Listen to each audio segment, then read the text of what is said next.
Assalamualaikum warahmatullahi wabarakatuh. Selamat siang teman-teman. Perkenalkan, saya Meliani Rosella dari Rombel MSDMB 2018 akan menyampaikan presentasi review artikel dengan tema Employee Performance. Selanjutnya ada identitas artikel. Identitas artikel yang berjudul Impact of Organizational Mistreatment on Employee Performance in the Hotel Industry. Kemudian penulis dari artikel ini yaitu Aiswa Sarwar dan Laki Muhammad. Penerbit dari artikel ini yaitu Emerald Publishing. Nama jurnal yaitu International Journal of Contemporary Hospitality Management volume 33 nomor 20. Tahun terbit yaitu tahun 2020. Masuk ke dalam latar belakang penelitian. Untuk saat ini, praktisi membutuhkan dukungan dari peneliti. Namun, literatur tentang faktor-faktor yang melemahkan kinerja pegawai tersebut masih sedikit, dan faktor perlakuan buruk organisasi yang dapat merusak kinerja pegawai belum dieksplorasi. Menurut Dani et al. 2018. Peristiwa stres dalam organisasi telah terbukti mencegah karyawan berkinerja baik dalam organisasi, menurut De Clercq dan kawan-kawan 2019. Namun, hanya sedikit penelitian yang mempertimbangkan faktor penganiayaan organisasi terhadap kinerja karyawan, seperti pengucilan di tempat kerja dan intimidasi di tempat kerja, menurut Banarik dan kawan-kawan 2017, Robert 2018, De Clercq dan kawan-kawan 2019, serta Sen dan kawan-kawan 2019. Kemudian, sampai saat ini, sebagian besar penelitian telah dilakukan hanya menyelidiki faktor-faktor yang meningkatkan kinerja karyawan, sementara mengabaikan faktor-faktor merugikan yang merusak kinerja karyawan. Misalnya, pemberdayaan karyawan, keamanan kerja, dukungan organisasi yang dirasakan, praktik sumber daya manusia, pelatihan dan pengembangan kepemimpinan, keterlibatan karyawan, dan kepercayaan pemimpin telah diperiksa dengan kinerja karyawan.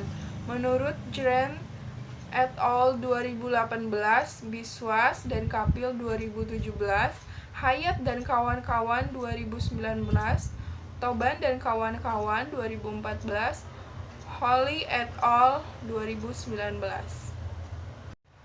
Selanjutnya terdapat tujuan penelitian.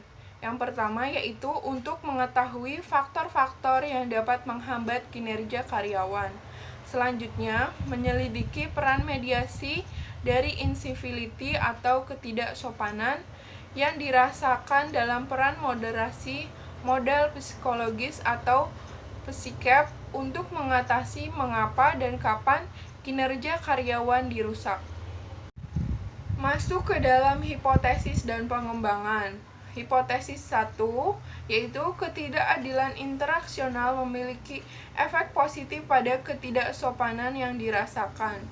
Menurut Judge dan Colquitt 2004, karyawan bisa mengalami ketidakadilan interaksional, menderita kegugupan dan stres. Karyawan yang mengalami stresor dalam organisasi tidak membangun interaksi sosial yang baik dengan karyawan dalam organisasi. Menurut De Clercq et al. 2019.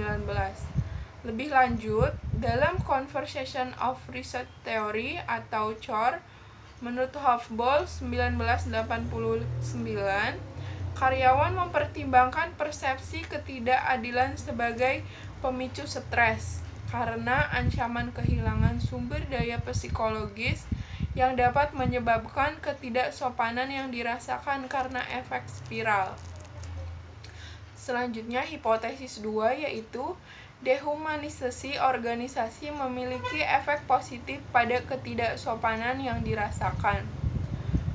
Yang pertama yaitu dehumanisasi dapat merusak kesejahteraan psikologis yang dapat mengurangi empati terhadap manajemen, mati rasa, emosional, dan tidak adanya pemikiran yang signifikan dan bermakna, menurut Bastian dan Haslam 2011.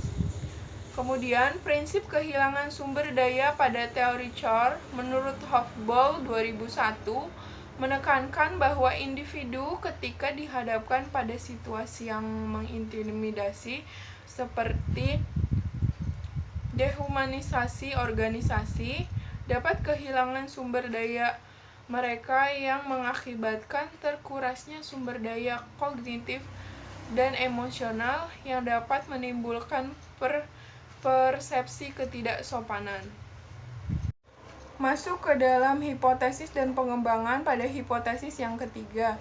Hipotesis yang ketiga yaitu ketidakadilan interaksional berpengaruh negatif terhadap kinerja karyawan. Pengembangannya yaitu setelah merasa diperlakukan tidak adil dibandingkan dengan orang lain atau karyawan lain, karyawan akan mengurangi masukan mereka kepada organisasinya. Jadi, saat karyawan mengalami ketidakadilan dalam suatu organisasi, mereka akan berusaha memulihkan keseimbangannya menggunakan mekanisme yang berbeda, seperti mengurangi perilaku tugas. Menurut Spector dan Fox 2002, Sarwar dan Muhammad 2019, sehingga mereka akan mengurangi kinerjanya. Lebih jauh, negara-negara timur dikenal dengan level tinggi penghindaran ketidakpastian dibandingkan dengan negara-negara barat. C dan Pike 2019. Demikian, karyawan negara-negara timur itu cenderung bekerja di organisasi yang sama untuk menghindari risiko mengganti pekerjaan mereka. Selanjutnya, pada hipotesis yang keempat, yaitu dehumanisasi organisasi berpengaruh negatif terhadap kinerja karyawan.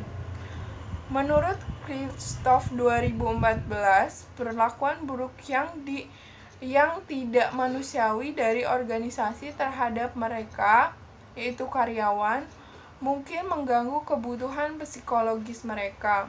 Lebih lanjut, pada teori Chor yang dikemukakan Hofbauer 2001 mengemukakan bahwa karyawan yang menghadapi stresor dalam organisasi menghabiskan sumber daya mereka.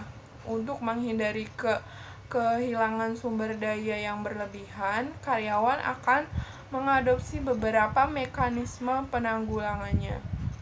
Hipotesis 5, yaitu ketidaksopanan berpengaruh negatif terhadap kinerja karyawan. Karyawan yang mengalami dan merasakan ketidaksopanan cenderung berkonsentrasi pada aktivitas lain, bukan pada aktivitas tugas formal, menurut Jiang et al. 2019. Selanjutnya, karyawan hotel yang merasa kehilangan sumber daya hormat mereka karena ketidaksopanan yang dirasakan mungkin tidak memiliki sumber daya psikologis yang memadai dan mungkin menghadapi penyimpangan ingatan, produktivitas rendah, dan konsentrasi buruk, menurut Sarwar dan Muhammad 2019. Selanjutnya, hipotesis 6. Ketidaksopanan berperan sebagai mediator antara dehumanisasi organisasi dan kinerja karyawan. Hipotesis 7. Ketidaksopanan bertindak sebagai mediator antara keadilan interaksional yang dirasakan dan kinerja karyawan. Ketidaksopanan di tempat kerja dapat menghabiskan sumber daya emosional dengan mengecilkan hati mereka untuk melakukan upaya dalam tugas mereka, yang bisa merusak kinerja mereka, menurut Trokes 2015. Selain itu, karyawan yang berpengalaman penipisan sumber daya tidak dapat berkonsentrasi pada tugas mereka, menurut Temanson 2015 dan Rosen. Lebih lanjut, literatur juga berpendapat bahwa karyawan yang mengalami ketidaksopanan karena stresor di tempat kerja memiliki ketidakpuasan kerja dan menunjukkan pembalasan, menurut Bukis et al. 2020, sehingga kemampuan konsentrasi dan perhatian membantu karyawan untuk memenuhi tujuan kinerja mereka, menurut Stephan et al. 2017. Selanjutnya, hipotesis 8, yaitu modal psikologis memoderasi hubungan antara interaksi yang dirasakan keadilan dan ketidaksopanan yang dirasakan.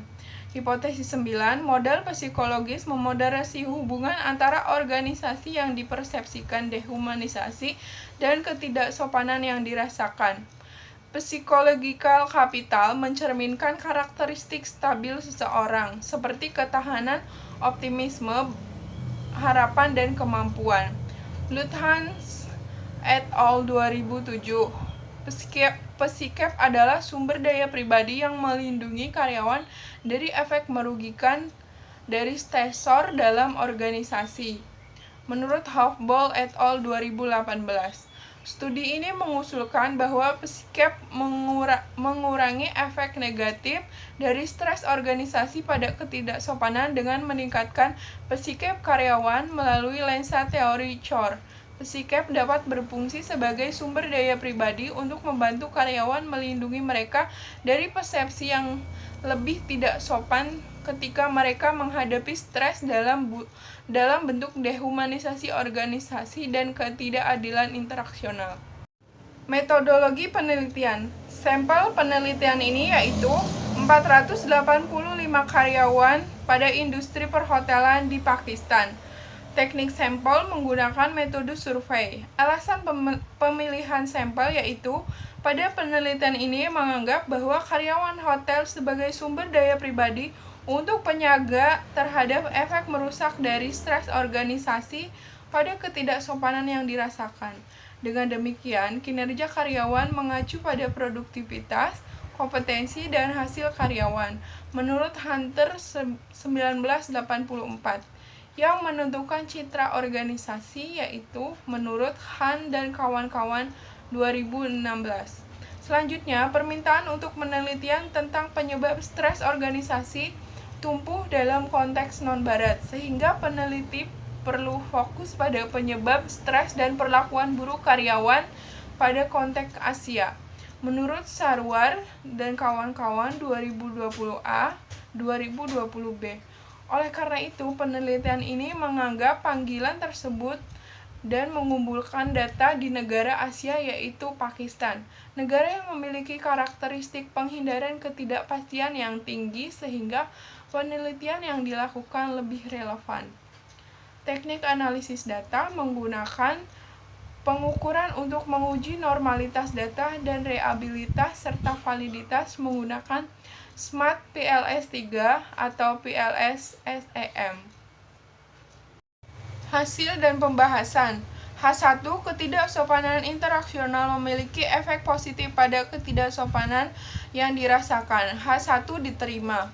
H2. Dehumanisasi organisasi memiliki efek positif pada ketidaksopanan yang dirasakan. H2 ditolak. H3. Ketidakadilan interaksional berpengaruh negatif kepada kinerja karyawan. H3 ditolak. H4. Dehumanisasi organisasi berpengaruh negatif terhadap kinerja karyawan. H4 diterima. H5. Ketidaksopanan berpengaruh negatif terhadap kinerja karyawan. H5 diterima. H6. Ketidaksopanan berperan sebagai mediator antara dehumanisasi organisasi dan kinerja karyawan. H6 ditolak. H7. Ketidaksopanan bertindak sebagai mediator antara keadilan interaksional yang dirasakan dan kinerja karyawan. H7 diterima. H8. Model psikologis memoderasi hubungan antara interaksi yang dirasakan, keadilan, dan ketidaksopanan yang dirasakan. H8 diterima. H9. Model psikologis memoderasi hubungan antara organisasi yang dipersepsikan dehumanisasi dan ketidaksopanan yang dirasakan. H9 ditolak. Simpulan dari penelitian ini yaitu studi saat ini menambah literatur dehumanisasi organisasi yang merupakan daerah yang belum dijelajahi. Temuan penelitian ini menunjukkan bahwa ketidakadilan interaksional memberi isyarat karyawan bahwa mereka memang diperlakukan tidak sopan dalam organisasi. Organisasi dehumanisasi dan persepsi ketidaksopanan yang menyebabkan karyawan menurunkan kinerja mereka. Peran psikologikal kapital dalam menyangga hubungan antara stresor dan ketidaksopanan yang dirasakan diselidiki sebagaimana baiknya.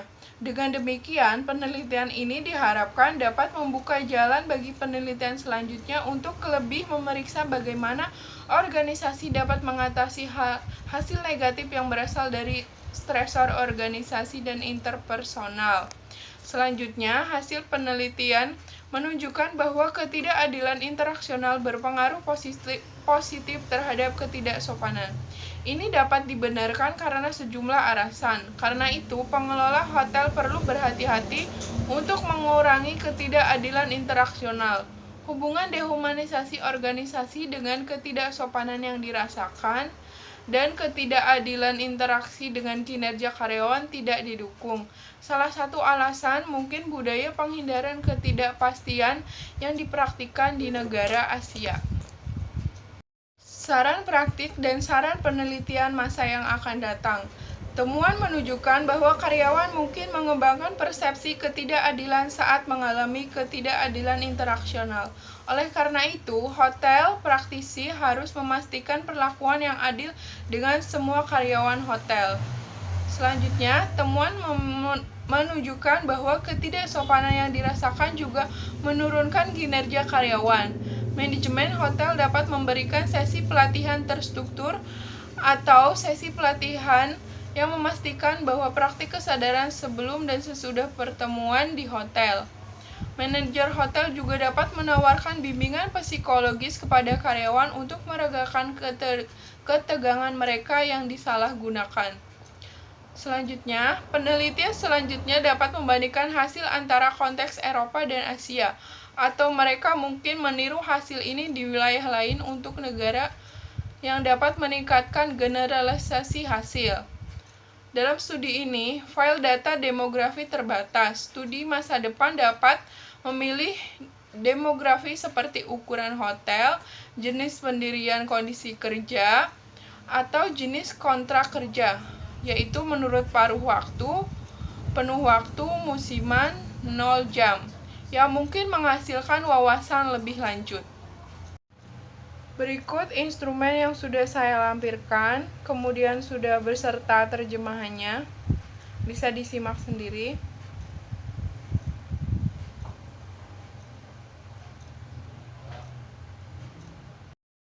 Sekian pemaparan review artikel dari saya. Sekali lagi saya ucapkan terima kasih.